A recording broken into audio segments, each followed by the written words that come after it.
해마다 하는 국가재정전략회의를 올해는 전 세계적인 경제 위기 상황에서 갖게 되었습니다.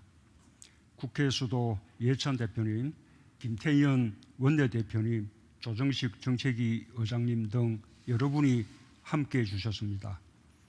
경제 상황에 따라 재정 운용 전략도 크게 달라지지 않을 수 없습니다. 엄중한 인식과 비상한 각오로 논의에 임해 주시기 바랍니다. 재정은 국가 정책을 실현하는 직접적인 수단입니다. 우리 사회가 가야 할 방향과 목표를 담아야 하고 경제 위기 국면에서는 국민의 고통을 해결하는 데 앞장서 역할을 해야 합니다. 지금은 누구를 위한 재정이며 무엇을 향한 재정인가라는 질문이 더욱 절박한 시점입니다. 세계 경제의 바닥이 보이지 않습니다.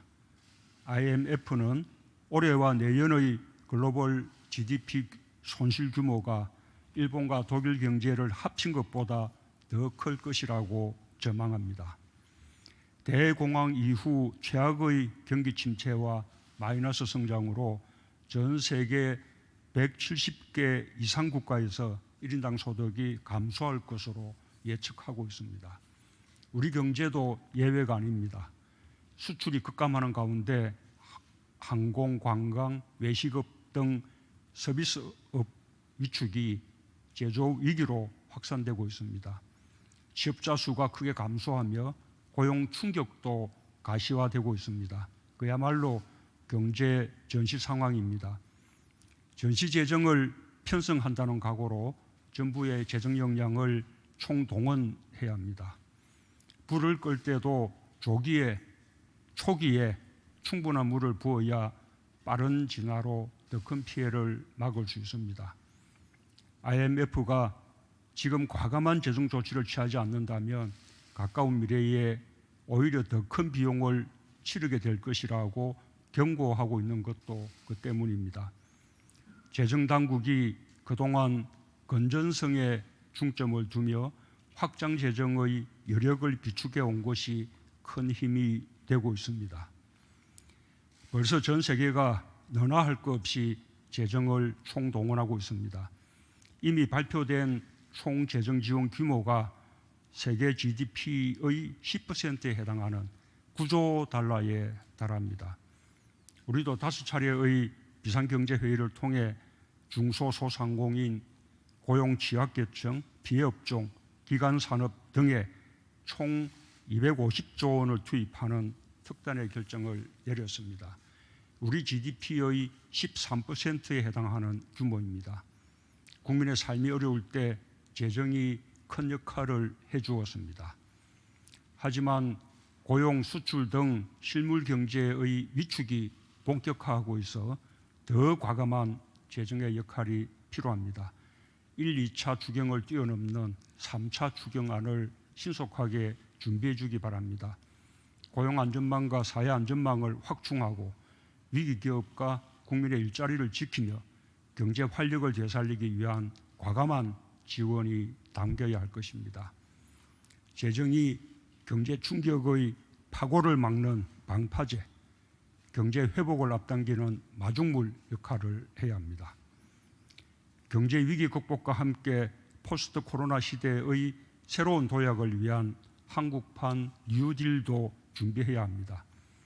디지털 경제로의 전환을 앞서 준비하며 미래형 일자리를 만드는 디지털 뉴딜과 함께 환경 친화적 일자리를 창출하는 그린 뉴딜을 통해 지속 가능한 성장의 토대를 만들겠습니다. 또한 디지털 경제 시대의 일자리 변화에 대응하여 복지제도를 확충하고 공정경제 개혁도 멈추지 않고 추진할 것입니다. 재정이 당면한 경제 위기의 치료제이면서 포스트 코로나 이후 경제 체질과 면역을 강화하는 백신 역할까지 해야 합니다. 추경의 효과는 속도와 타이밍에 달려있는 만큼 새 국회에서 3차 추경안이 6월 중 처리될 수 있도록 잘 협조해 주시길 당부드립니다. 재정 건전성 악화를 우려하는 의견도 있습니다. 재정 당국도 그 점을 충분히 유념해 주시기 바랍니다. 하지만 지금의 심각한 위기 국면에서는 충분한 재정 투입을 통해 빠르게 위기를 극복하고 경제 성장률을 높여 재정 건전성을 회복하는 좀 더 긴 호흡의 재정 투자 선순환을 도모하지 않으면 안 됩니다.